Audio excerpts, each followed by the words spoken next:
Go from solid to stripes on your mitered square. This week we're working on a mitered square in stripes, whether you're going to make thick stripes or thin stripes or a combination for really fun blankets and afghans and shawls and purses and all kinds of things. Join us today on GoodKnit Kisses. Welcome to GoodKnit Kisses. We're all about helping you stitch your love and love your stitches. In our previous video, we worked on solid traditional mitered squares, and this week we're working on stripes. And you can see that I have a nice thin stripe. It looks like every other ridge has a color on it, but you can also make yours where it has a few ridges in one color, change it to the same few ridges, and then make it smaller or larger, whatever you want to do, change it up and make it your own. So this video is going to show you how to change those colors and carry them up the side like this right here, so that you have less tails to weave in. Whether you're working on the adjustable loom with the one peg like I am, or the fixed loom, the same thing happens the same way you carry the yarn. So I'm just going to show one way here. Be sure and get your pattern at the link down below, and it will give you all the information. We've made a separate pattern for stripes so that it shows you where you need to change the yarn. All right, let's continue. Grab your supplies and we'll begin. To make your stripes, you want to start with your cast on color that you want. This one I have this green color, and in my sample I'm going to start with this kind of coral color. It's called Mitered. So I've already cast on the traditional square like we've done in the previous video and use the calculator. So be sure and click on the cards here or down in the description below to get the calculator, and you can see that other video there. So we'll put those references to you, both videos. And you're going to do that and go ahead and cast on. So you're going around here like this, and then you're going to work back with the purl stitch. Okay, so you're working in A. Now we're going to change into the color B. So it's whatever color you want. I'm going to start that right now. Okay, so just to be clear, we have not done any decreases yet. This is row 2, so we've made a purl row. Now this is where I want to change my color because it's on a knit row. Now if you want to work a few different ridges, like 3 or 2 or 1, then do that. This is if we change it at one ridge, which is right here. Okay, so the ridge I'm referring to is this purl row here, not this cast on, but the purl row. So I've seen one ridge in this color, and the part that I'm making right now is the knit row that's in between. If you change it on a purl row, you're going to get this look, just like on the back. So either way, your back is going to have this effect right here where the color peeks through on that purl bump. But on the front here, we want it to reflect this. Now, of course, again, this middle central column here, you can choose whether this is a knit stitch or a purl stitch. You can see I've got the knit stitch all the way up. You decide, again, still what you want to do on that center one. Okay, so we're going to grab our tail from our color B, and I want to have my yarn from color A kind of just forward right here. It just allows me a place to trap this in. So I'm going to take my tail and go under and leave a nice generous tail. That will get woven in later. And then I'm going to work this first stitch. Okay, I can just hold on to it and hold this other one down and come around here and then knit this stitch. Okay, so I've worked that first one. Again, you can use an E-wrap or a U-knit stitch or a flat knit, what we talked about in the previous video, and then move on and make this next knit stitch in whichever stitch you're working, and then continue on with this row.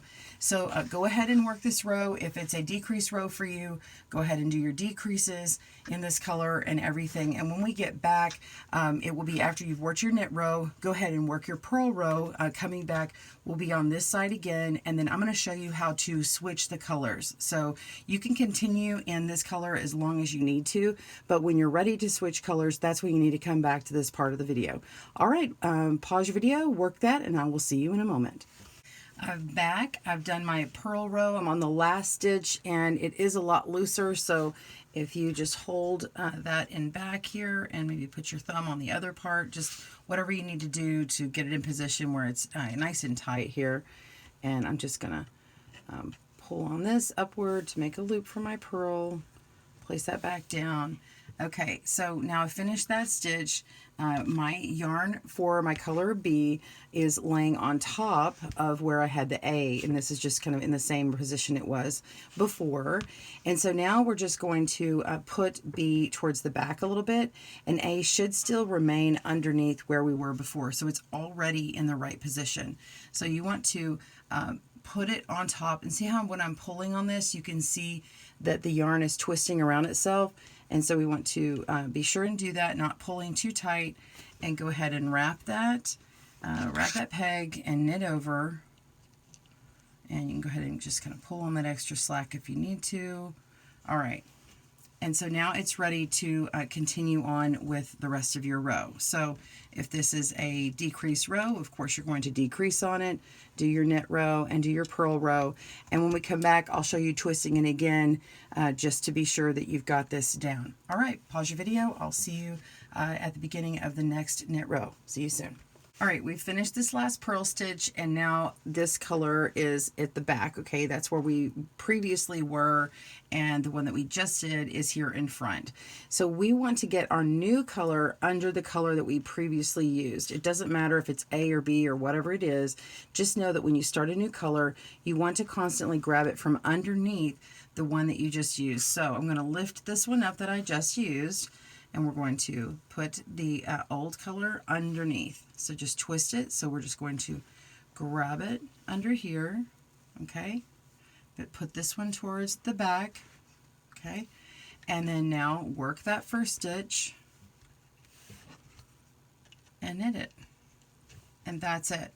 So now you know the pattern, and now you know how to twist it. Once you get past these first few times of learning how to twist it, it will get twisted up just like this.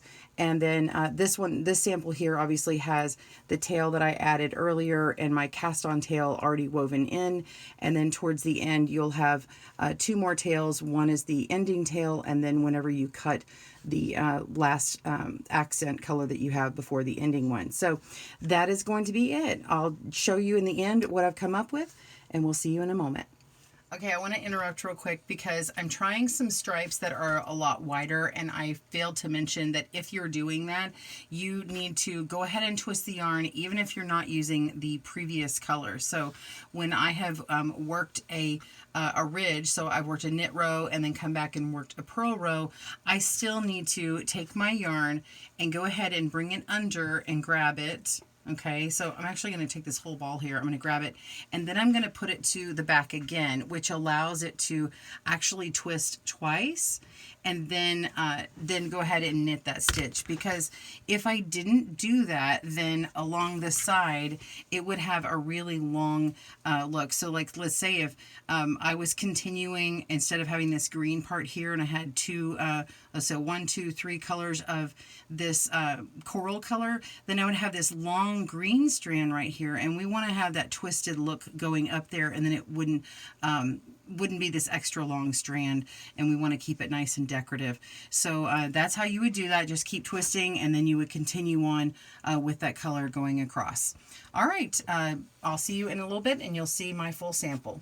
Well, my sample is finished. Now, I haven't blocked it yet, but I have woven in all my tails. You can see the yarn has carried up the side, and you can see where I was a little bit more inconsistent in a few places, but I can kind of pull on those a little bit to get them evened out. And of course, when you start sewing these things together with another block, it's going to not be as noticeable. So I hope you enjoyed making this. I really enjoyed working on this series with you. Be sure and check back for our other types of mitered squares. If you don't like doing the traditional miter, we also have the short row and the mock miter. Stay tuned for our next video at GoodKnit Kisses, and happy looming! Thanks for joining us today, where we help you stitch your love and love your stitches. See you again soon!